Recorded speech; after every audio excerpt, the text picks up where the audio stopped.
imprecise. What the United States has gained is vague and unverifiable at best. What North Korea has gained, however, is tangible and lasting. I have to be honest with you, this is the weakest statement I have ever seen come out of any engagement with North Korea. Democrats slamming the president's historic agreement in Singapore. Here now is Harry Kazianis. He is Director of Defense Studies at the Center for the National Interest, and Rebecca Heinrichs, a Hudson Institute Senior Fellow. Rebecca, what did you think of their assessment there? What North Korea has gained is lasting. They really got the better of us here, even though we got the hostages back. You know, we're moving towards denuclearization. I don't know. What's your take? Well, in the case of Senator Shumer, you know, Senator Shumer was opposed to the Iran deal during the Obama administration, and then he came back around and supported the Iran deal when President Trump wanted to withdraw from the Iran deal. So a lot of these folks, you just have to sort of disregard what they're saying. I will say, though, I am still sort of neutral on the outcome of the summit because this document that came out was very vague. It only says that the North Koreans are willing to work towards denuclearization of the Korean Peninsula. It doesn't really say what they think that means. And so, you know, I'm neutral. I think condemnation is too early. I think praise and victory laps are too early. We got to see what comes out in the next, I would say, few weeks, mid-July. We want to see if the North Koreans can actually show us what they've got and get our inspectors in there to start actually dismantling their program. So, Harry, you were correct when you predicted that it was going to fall apart. Before you gave us, like, you know, Friday afternoon, this thing's going to fall apart. It happened on Thursday. Here's what you said then. Just reading all the tea leaves here, I think it's pretty clear, Melissa. The summit is dead. It's 6 feet really? under. Yeah, wow. it's toast, to be honest with you. Harry, real quick, prediction. No meeting. I say the North Koreans start testing missiles within 30 days. Well, all right. You're a very good sport for coming back on with us. What do you think happens from here? Because, you know, like I said, it's like 50-50. You called it the first time. Second time, obviously, it came together. But you know, you can't be right all the time. It's true. It's true. Look, honestly, I wish, Melissa, he had canceled again. I mean, the challenge here is this. We still don't know if Kim Jong-un is willing to give up his nuclear weapons or not. I think history tells us we've been down this road before. You know, if you compare the joint statement that we signed yesterday to the 1994 statement that the Clinton administration signed, joint statements in the six-party talks, they're very, very similar. So, look, I give President Trump all the credit in the world for trying to do this. You know, he's giving his opponents on the left ammunition. So, look, I give him credit for that. But I think within the next 30 days, we need to go to the North Koreans and say, look, you've got 30 days to either put up your nuclear weapons in a plan to denuclearize or not. If they're not willing to denuclearize, it's max pressure 2.0. And we need to apply those sanctions on steroids. So, Rebecca, I think that's the only way. I think what's different now this time, because Harry said, you know, what's different between now and then, when, you know, he mentioned the Clintons. At that point, President Clinton handed over a giant mountain of cash, which is something that President Trump did not do, has not done. He hasn't lightened up on the sanctions. He has a whole nother set of sanctions on his desk ready to go. One of the other big differences, General Jack Keane says, is that it's very clear that in the past, when the Kim regime lied about what they were doing, and like with the Clintons, there was absolutely no consequences. And this time around, there has already been consequences from the start with all the sanctions, and it's very clear that President Trump will do something about it. Do you agree with General Jack Keane that this time is, in fact, different? No, I do think that's different. Context is everything here. You know, a lot of people have told me, say, Rebecca, you were so hard on the Obama administration. If President Obama had done this, you would be so upset. And I said, but here's the difference. President Obama had Secretary of State Kerry, and he had Ben Rhodes and Susan Rice as his advisors. And President Trump has Ambassador Bolton, and he has Mike Pompeo in there. So there's a difference here. President Trump has kept sanctions in place. He has said that we've got 300 sanctions ready to go if the North Koreans start to go the other direction. We have put a pause on military exercises. I find that just regrettable, except that that's the easiest thing that we can bring back if they start to go the other way. So there's still a lot of strong, you know, backing still in place. And as long as President Trump is willing to actually keep that credible and keep that there, then there's a lot that's different here than the previous administrations. And Harry, you know, back to the subject at hand where we started with the Democrats that were condemning this. I mean, it's hard to listen to people who expect more of President Trump and hold him to a higher standard than they did themselves with talking about Iran and letting Iran to collect its own samples no U.S. inspectors there. Obviously, that's not something that the president in this case would accept. And Democrats are sort of clamoring for more than they demanded in the case of Iran, and it feels hypocritical. Oh, yeah. I mean, look, the Democrats are going to play politics. Anything that Trump does is bad. I think that's very clear. I think that's pretty obvious. But look, I think where we need to go here is we're at a fork in the road once again when it comes to North Korea. We have to make a decision as a country what we want to do. And I think the best strategy here is we don't want to waste any more time. We give the North Koreans a little time to come to the table. What is unclear to you about what is going on, Harry? Who needs to make a decision? I think it's been really transparent what the president wants to do, what the country wants to do, and he's pressed forward with it. Then let's do it. What do you think that was? Give the North Koreans an ultimatum. If they're not willing to give up the nuclear weapons, let's move on. That's what they signed, giving up the weapons. I don't understand. Yeah, they have to do it. They have to do it. We can keep talking until we're blue in the face, but it's not going to work.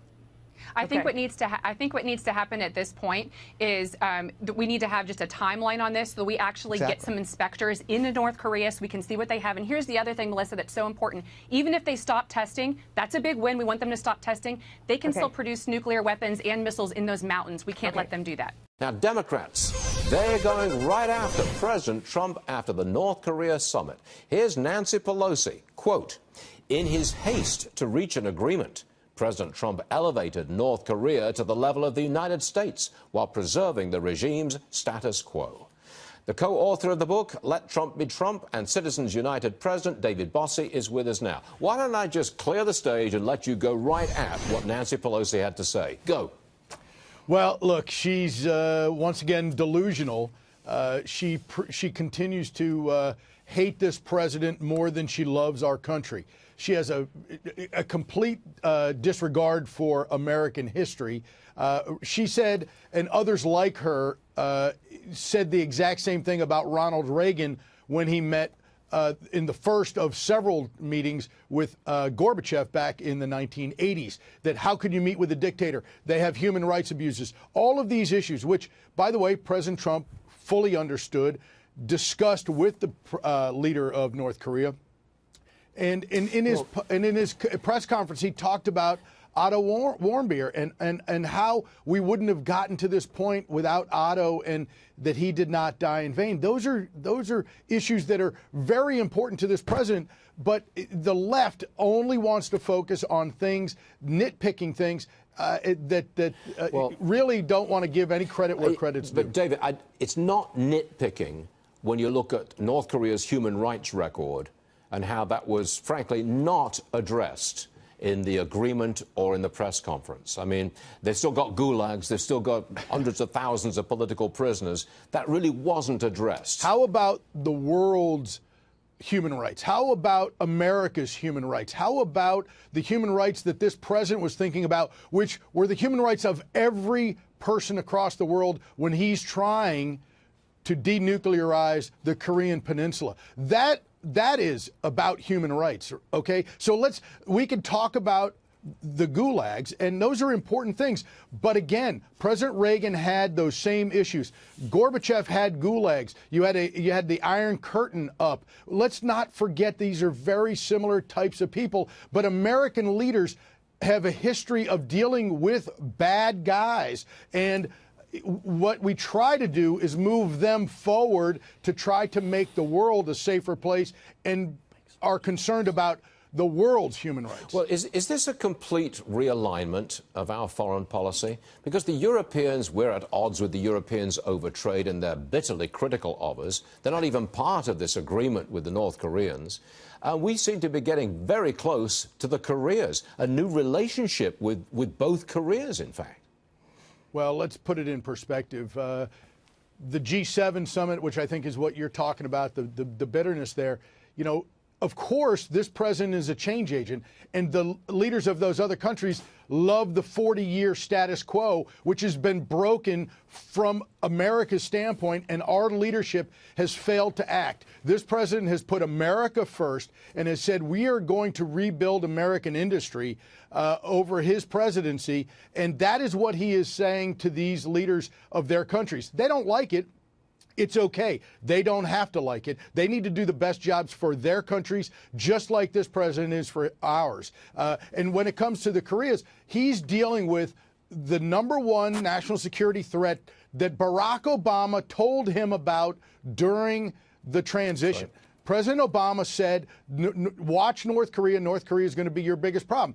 The president has taken the last 18 months to act decisively and to get together with him yesterday at that summit.